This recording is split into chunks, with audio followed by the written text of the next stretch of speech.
नमस्कार। आज हम बात कर रहे हैं, एक नई फिल्म आ रही है द बंगाल फाइल्स। उसका ट्रेलर आया है और एक रिएक्शन भी है, तो उस पर थोड़ी बात करेंगे। हाँ, हमारे पास वो ट्रेलर का टेक्स्ट है और एक यूट्यूबर हैं सूरज कुमार, उनका रिएक्शन का ब्यौरा भी है। तो आज देखते हैं कि इस ट्रेलर में क्या मुख्य बातें हैं, क्या मुद्दे उठाए गए हैं और लोग मतलब शुरू में क्या सोच रहे हैं इसके बारे में। हाँ, चलिए खोलते हैं इसे।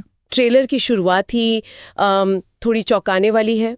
भविष्य में तैमूर नाम के अल्पसंख्यक प्रधानमंत्री की बात। हाँ, और वो पश्चिम बंगाल वाला पॉइंट कि वहाँ जैसे दो संविधान चल रहे हों। हाँ, हिंदू और मुसलमानों के लिए अलग अलग, ये सुनने में ही थोड़ा अजीब लगता है, विभाजनकारी कह सकते हैं।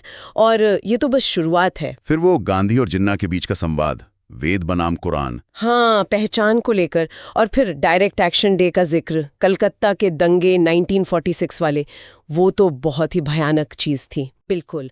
और गांधी जी की अहिंसा पर भी सवाल उठाया गया है ट्रेलर में। मतलब काफी भारी मुद्दे हैं। बहुत भारी। और ट्रेलर आगे बढ़ता है तो वो अवैध अप्रवासियों की बात आती है। हाँ, उनकी संख्या बढ़ने का डर, 10%, 20%, 30%, और उनकी मांगे। और ये तर्क कि 1947 का बंटवारा असल में रुका ही नहीं, चलता जा रहा है, एक अनफिनिश्ड प्रोजेक्ट जैसा। और फिर वो बड़ा सवाल खड़ा कर देता है ट्रेलर, हम भारत के लोग कौन हैं? आजादी तो मिल गई, पर ये बेबसी क्यों, ये सवाल पूछता है ट्रेलर। अच्छा, अब आते हैं इस पर जो रिएक्शन आया है सूरज कुमार का। हाँ, उन्होंने एक दिलचस्प बात कही है। हाँ, उन्होंने निर्देशक विवेक अग्निहोत्री के स्टाइल पर ध्यान दिया है। कहा कि ये सिर्फ एजेंडा जैसा नहीं लगता। अच्छा। हाँ, मतलब बनाने का तरीका सिनेमैटिकली वो मजबूत लगता है, जो दर्शकों को शायद पकड़ कर रखे, भले ही विषय कितना भी विवादास्पद हो। तो मतलब प्रेजेंटेशन मायने रखता है यहाँ, सिर्फ मुद्दा नहीं। बिल्कुल, कहानी कैसे कही जा रही है वो अहम है, खासकर ऐसे सेंसिटिव टॉपिक पर। और उन्होंने ये भी कहा कि ट्रेलर इतिहास की एक ऐसी घटना सामने लाता है जिसके बारे में शायद उन्हें भी ठीक से नहीं पता था। तो एकदम से गहरा असर हुआ उन पर। हाँ, अचानक और गहरा असर।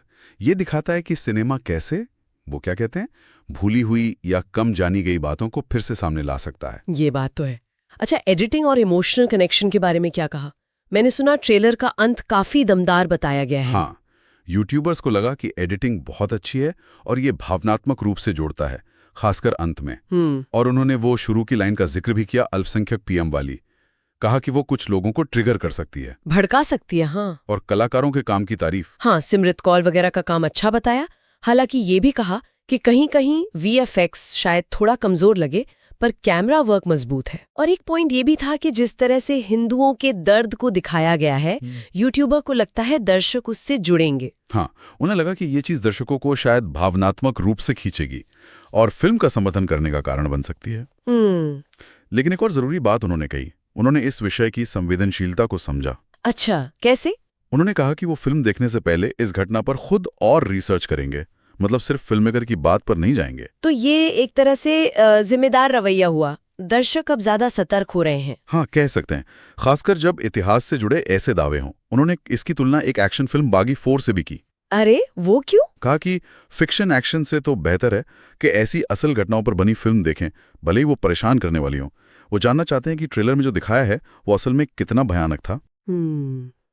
तो कुल मिलाकर देखे तो ये ट्रेलर और जो शुरुआती रिएक्शन है, ये क्या कह रहा है? विभाजन, पहचान, सांप्रदायिक राजनीति, ये सब बड़े सवाल है। बिल्कुल, और वो सवाल हम भारत के लोग कौन हैं, ये आज भी उतना ही जरूरी लगता है। हाँ, और ये सोचने पर मजबूर करता है कि सिनेमा इतिहास को कैसे दिखाता है और विभाजन जैसी घटनाएं आज भी समाज और राजनीति पर कितना असर डाल रही हैं। सही कहा। दर्शकों को भी सोचने का मौका मिलता है कि वो ऐसी फिल्मों को कैसे देखें, कैसे समझें, और दावों की जांच कितनी जरूरी है। बिल्कुल, ये सिर्फ मनोरंजन नहीं है, ये इतिहास और वर्तमान पर एक तरह की टिप्पणी है। सही बात। अब देखना होगा कि पूरी फिल्म क्या कहानी सामने रखती है। इस सब बातचीत से एक सवाल मेरे मन में रह गया कि इतिहास की ऐसी दर्दनाक घटनाओं को बार बार सामने लाने से क्या हम जुड़ते हैं या और बच जाते हैं? इस पर सोचा जा सकता है। हाँ, ये एक अहम सवाल है, सोचने लायक।